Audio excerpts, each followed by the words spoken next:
పిల్లలు కాదు చిచ్చర పిడుగులు, పలు రంగాల్లో రాణిస్తున్న చిన్నారులు. పూర్తి వివరాలకు చదవండి రేపటి సాక్షి హైదరాబాద్ ఎడిషన్. వికారాబాద్ జిల్లా కలెక్టర్పై దాడి కేసులో అరెస్ట్ల పర్వం కొనసాగుతోంది. కొడంగల్ మాజీ ఎమ్మెల్యే పట్నం నరేందర్ రెడ్డి ప్రధాన అనుచరుడు సురేష్ ఈ దాడికి కుట్ర చేసినట్టు పోలీసులు గుర్తించారు. దాడి జరిగే కొన్ని గంటల ముందు పట్నం నరేందర్ రెడ్డితో 42 సార్లు సురేష్ ఫోన్లో మాట్లాడినట్టు తేల్చారు. అలాగే సురేష్తో మాట్లాడుతున్న సమయంలో 6 సార్లు బీఆర్ఎస్ వర్కింగ్ ప్రెసిడెంట్ కేటీఆర్తో నరేందర్ రెడ్డి ఫోన్లో మాట్లాడినట్టు గుర్తించారు. దీంతో ఈరోజు ఉదయం కేబీఆర్ పార్క్ వద్ద వాక్ చేస్తుండగా పట్నం నరేందర్ రెడ్డిని పోలీసులు అరెస్ట్ చేశారు. ఇదే అంశంపై అప్డేట్స్ మా కరెస్పాండెంట్ కిరణ్ భూపతిని అడిగి తెలుసుకుందాం. కిరణ్ భూపతి, సో బీఆర్ఎస్ మాజీ ఎమ్మెల్యే పట్నం నరేందర్ రెడ్డిని కేబీఆర్ పార్క్ వద్ద అరెస్ట్ చేసినట్టు చూస్తున్నాం. అయితే ఇక్కడ 42 సార్లు ప్రధాన అనుచరుడిగా కనిపిస్తున్నా లేకపోతే ఈ గొడవకి కారణమైన సురేష్తో ఫోన్ సంభాషణలు గుర్తించినట్టుగా చూస్తున్నాం. అలాగే ఇప్పుడు లేటెస్ట్గా కేటీఆర్ కూడా 2 సార్లు ఫోన్ చేసినట్టు ఆయనతో సంభాషణలు ఉన్నాయా లేదా మిస్డ్ కాల్ అనేది ఇంకా తేలాల్సిన అవసరం. ఏం జరుగుతోంది? సో రాజకీయ ప్రమేయం ఉన్నట్టు తేల్చారా పోలీసులు? అప్డేట్ చెప్పండి.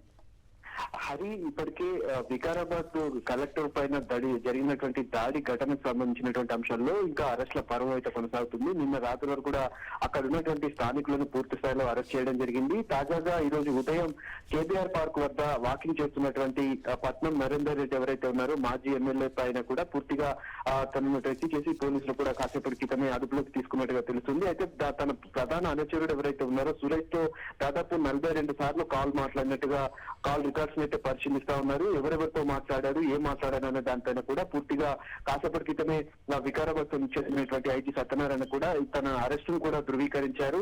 తనను వికారాబాద్ ఎస్పీ కార్యాలయానికి పట్నం నరేందర్ రెడ్డిని తీసుకొని వెళ్ళినట్టుగా తెలుస్తుంది. అయితే నిన్న మీడియా ముఖంగా కూడా పట్నం నరేందర్ రెడ్డి మాట్లాడడం జరిగింది. ఆయన బీఆర్ఎస్ క్యాండిడేట్ అయినప్పటికీ కూడా తనకు 7 ఎకరాల భూమి ఉంది, ఫార్మా కంపెనీ ఏ విధంగా తను వదులుకుంటాడు, ఖచ్చితంగా ఆ భూమిని ఇచ్చే విధంగా తను ఎందుకు రైతులకు సంబంధించినటువంటి అంశం కావచ్చు, అక్కడ ఉన్నటువంటి భూములు అమ్మేందుకు కూడా ఎవరు కూడా సిద్ధంగా లేరు కాబట్టి తను నాతో మాట్లాడడం జరిగింది. కాంగ్రెస్ నేతలకు సంబంధించినటువంటి భూములు కూడా ఉన్నాయి కాబట్టి వాళ్ళు కూడా ఈ దాడి ఘటనలో ఉన్నారు కాబట్టి వాళ్ళని కూడా పూర్తి స్థాయిలో విచారించాలి. కేవలం బీఆర్ఎస్ మీద కుట్రలో భాగంగానే ఇదంతా కూడా జరుగుతుందని కూడా తాను చెప్పినటువంటి నేపథ్యంలో తాజాగా కేటీఆర్ పేరు కూడా రావడం పట్ల కూడా కొంత రాజకీయ వర్గాల్లో కొంత ఉత్కంఠ వాతావరణం అయితే కనిపిస్తుంది. ప్రధానంగా తను ఏం మాట్లాడారు, అది మిస్ కాలా లేకపోతే కాల్స్ మాట్లాడారా, ఏ విధంగా మాట్లాడారు, అసలు ఏం జరిగిందనే దానిపైన కూడా కొంత కాసేపట్లో క్లారిటీ అయితే వచ్చే అవకాశం ఉంది. ప్రస్తుతానికైతే ఆ పోలీసుల అదుపులో మాజీ ఎమ్మెల్యే పట్నం నరేందర్ రెడ్డి ఉన్నట్టుగా మనకైతే కాసేపటి క్రితం వచ్చినటువంటి సమాచారం. అంటే ఈ ఘటన జరిగిన వెంటనే బీఆర్ఎస్ వర్కింగ్ ప్రెసిడెంట్ కేటీఆర్ స్పందించారు. ఆ గ్రామస్తులు తిరగబడుతున్నారు ప్రభుత్వం మీద అంటూ కూడా ఆయన ట్వీట్ చేసిన అవసరం కూడా మనం చూసాం, ఆయన మాట్లాడిన అవసరం కూడా. సో దానికి ప్రస్తుతం ఈ కాల్స్ లిస్ట్లో కేటీఆర్ పేరు ఉండటాన్ని కూడా is that something adding up? అంటే పోలీసులు ఆ రకంగా చూస్తున్నారా లేదంటే నిజంగానే మాట్లాడారా అనేది కూడా ఆసక్తికరంగా ఉంది కదా Kiran Bhupathi.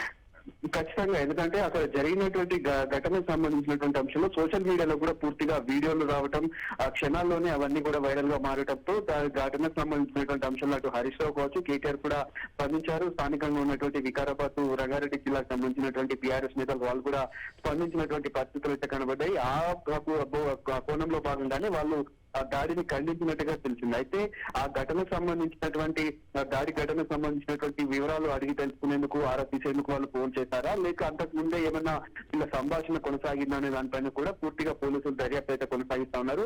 DGP ఆదేశించడంతో additional DG ఎవరైతే ఉన్నారో మహేష్ భగవత్ కూడా నిన్న పూర్తిగా వికారాబాద్ జిల్లాలో నిన్న దాడి జరిగినటువంటి ప్రాంతంలో కూడా పర్యటించడం జరిగింది. ఇది ఇంకా రాజకీయ కుట్రల్లో పూర్తిగా ఏదైతే కోణం కూడా దాగి ఉందనేటువంటి పరిస్థితులు కూడా వాళ్లకు అంచనాకు వచ్చినట్టుగా తెలుస్తుంది. ఈ ఘటనకు సంబంధించినటువంటి అంశంలో ఏ విధంగా దర్యాప్తు చేయబోతున్నారు ఏంటి అనేది మాత్రం ప్రస్తుతం మనం వేచి చూడాలి. Hari, all right Kiran Bhupathi. So 42 సార్లు పట్నం నరేందర్ రెడ్డి తోటి కాల్స్ చేశారు సురేష్.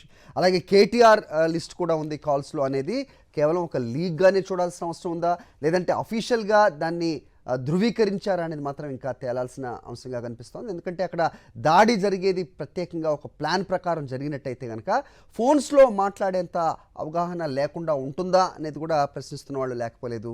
సో మొత్తానికి పోలీసుల విచారణలో తేలాలి. అఫీషియల్గా ఏదన్నా ఉంటే కనుక బయట పెట్టాలనేది చాలామంది ప్రస్తుతం కోరుతున్న పరిస్థితి.